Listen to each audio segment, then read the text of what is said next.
की जिस पर कृपा हो जाती है उसे बात समझ में आती है। प्रभु की शरण में जो है उनको ये बात समझ में आती है। मेरा परम धन क्या है? बोले नाम है। बड़े बड़े महापुरुषों के अनुभव है। और ये ऐसा धन नहीं कि कोई हमारी गांठ से खोल ले जाएगा। नहीं नहीं नहीं, कोई चोर इतना सामर्थ्यशाली नहीं कि जहां हमारा धन रहता है वहां पहुंच सके। कोई भी चोर नहीं। ये ऐसा। अच्छा, हमारी नाम रूपी बैंक को जमा करने वाले जो प्रभु है ना, वो इतने चतुर हैं, पूछो मत, चतुर शिरोमणि है। तो जो साधक उपासक नाम जप करता है तो कभी उसके नाम जप का नाश नहीं होता है। ध्यान देना, कितना भी बड़ा भयंकर अपराध बन जाए, बोले उसके भजन का नाश हो गया, तो कहने का तात्पर्य है कि भजन के करने की प्रवृत्ति का नाश हो गया।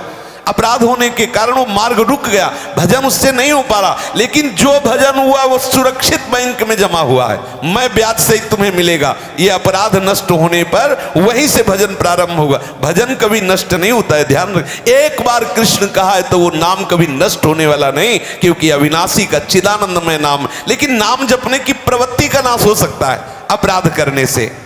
इसीलिए कह रहे हैं ऐसी गांठ में नाम नहीं बंधा कि जो चाहे खोल ले जाए। और बोले उसका भजन छीन ले गए हो, किसी की ताकत नहीं है। भजन ऐसी बैंक में जमा होता है, गुरुदेव की बैंक में, कि उसकी चाबी केवल हरि के पास है, कोई नहीं छू सकता। बहुत सुंदर लॉकर है और इसको जमा करना नहीं पड़ता। अगर गुरुदेव के अनुसार चलोगे तो अपने आप कटता रहेगा। सरकारी है ना, जैसे सरकारी उसमें होता है ना कि वो आपको वहीं से कट जाएगा, आपको मिलेगा ही नहीं, वहीं से कट जाएगा, ऐसी जगह जमा हो जाएगा जहां कोई चुरा नहीं सकता है। पर अधिकार है आपका।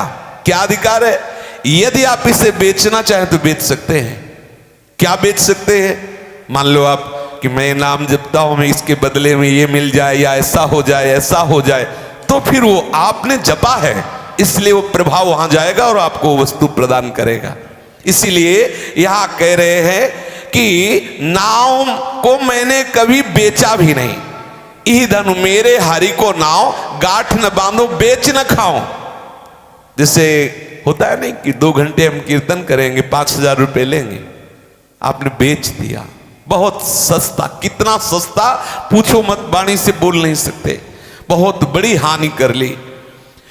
और अगर उस नामी को आप ठीक से गुरुजनों के द्वारा परिचय प्राप्त कर लो तो आपके प्रति पूरी ममता है, क्योंकि आप नाम जप कर रहे हैं। तो जो बात आपके 5,000 आवश्यकता की है तो वो अपने आप व्यवस्था कर देगा, बेचना नहीं पड़ेगा। यही हमारी मूर्खता है कि हम जान नहीं पाते। हम सोचते हैं कि चलो इसके सहारे हमारा भरण पोषण। अरे वो भरण पोषण तो ब्याज में होगा, मूल तुम्हारा सुरक्षित रहेगा। तुम बेचते क्यों हो? बेच देते हैं हम नाम को बेच देते हैं। यदि हम अपने नाम को बेचे ना तो बात बन जाए। कुछ भी हम जो दूसरों से चाह करते हो, जाओ अच्छा ऐसा हो जाएगा, तो बेच दिया। अगर किसी स्वार्थ बस ऐसा कह रहे कि उसने हमें ये दिया, जाओ ऐसा हो, तो तुम्हारे पास नाम रूपी धन है, वो गया, उसका काम बना दिया, लेकिन तुमने उसके बदले में क्या लिया?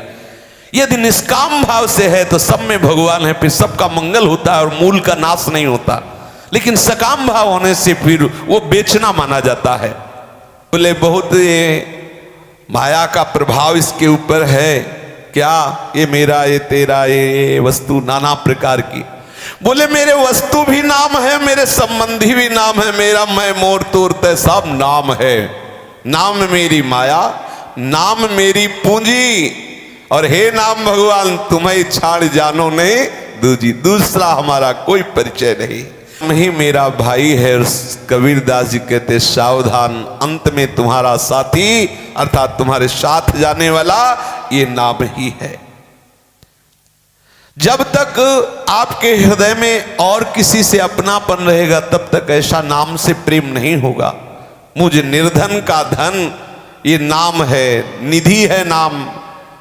इसका महत्व मेरे हृदय में ऐसा प्रकाशित हुआ जैसे बहुत समय के गरीब आदमी को सुंदर सुंदर मिठाई पाने के लिए मिल जाए, ऐसे ही तड़पता रहा सुख के लिए। गुरुदेव ने कृपा करके नाम रूपी मिठाई दे दी।